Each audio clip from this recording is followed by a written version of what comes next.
नमस्कार दोस्तों।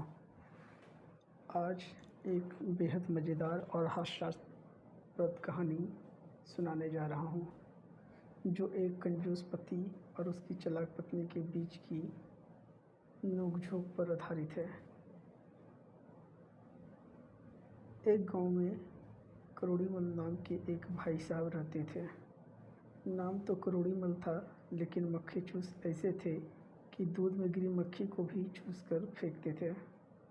उनका एक ही सिद्धांत था, जान जाए पर दमड़ी ना जाए। एक दिन उनकी पत्नी विमला के पेट में भयंकर दर्द हुआ। वो दर्द से करहा रही थी। विमला ने कहा, अरे जी, सुनते हो, जल्दी से किसी बड़े डॉक्टर को बुलाओ, मेरी जान निकल रही है। करोड़ीमल ने सोचा, बड़े डॉक्टर की फीस 500 रुपये होगी, इतने पैसे? ना बाबा ना। तभी उन्हें याद आया कि पड़ोस के गांव में एक नया हकीम आया है, जो बहुत कम पैसे लेता है। वे भागते हुए उस हकीम को अपने घर ले आए। हकीम ने विमला की नब्ज जांची और कहा, घबराने की बात नहीं है, मामूली अपच है, मैं दवा दे देता हूँ, मेरी फीस 20 रुपये हुई। करोड़ीमल का दिल 20 रुपये सुनकर भी बैठ गया। उन्होंने हकीम से कहा, हकीम साहब, थोड़ा डिस्काउंट करो ना, 10 रुपये ले लो। हकीम चिढ़ गया और बोला, ठीक है, एक काम करो, अगर तुम्हारी पत्नी ठीक हो जाए तो मुझे अपनी बकरियों में से एक बकरी दे देना।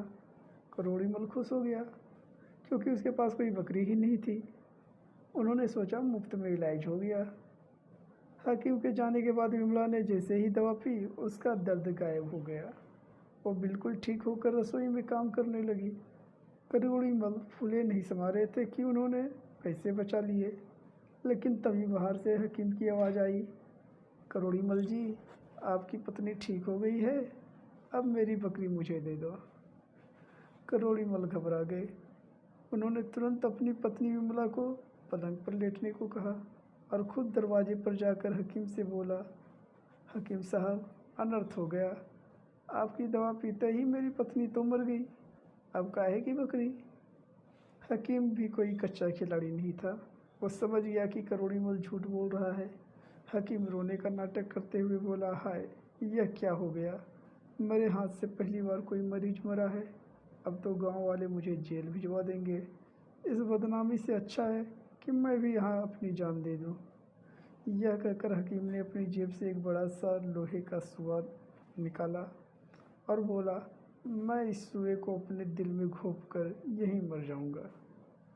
कमरे के अंदर लेटी विमला खिड़की से ये सब देख रही थी। जैसे ही उसने हकीम के हाथ में वो बड़ा सा और नुकीला सुआ देखा, वह डर के मारे कांप उठी। उसने सोचा कि अगर यहाँ हकीम मर गया तो पुलिस उसके पति को पकड़ लेगी और भूत बनकर हकीम उसे ही डराएगा। विमला तुरंत चादर फेंक कर उठी और चिल्लाती हुई बाहर आई, रुको हकीम साहब, रुको, मैं मरी नहीं हूँ, मैं तो जिंदा हूँ। करोड़ीमल ने जब पत्नी को जिंदा देखा तो उनका सिर चकरा गया।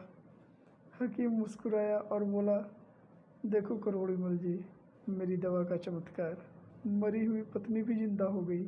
अब लाओ, मेरी 2 बकरियां निकालो, एक ठीक करने की और दूसरी दोबारा जिंदे करने की। करोड़ीमल को रोते रोते अपनी जेब से 200 रुपये निकालकर हकीम को देने पड़े, ताकि वो बकरियों की जिद छोड़े। कहानी की सीख यही है, ज़्यादा कंजूसी हमेशा दोगुना नुकसान करवाती है। इसलिए जहाँ ज़रूरी हो वहाँ समझदारी से खर्च कर लेना चाहिए, नहीं तो हकीम जैसे लोग सुआ दिखाकर सब वसूल लेते हैं।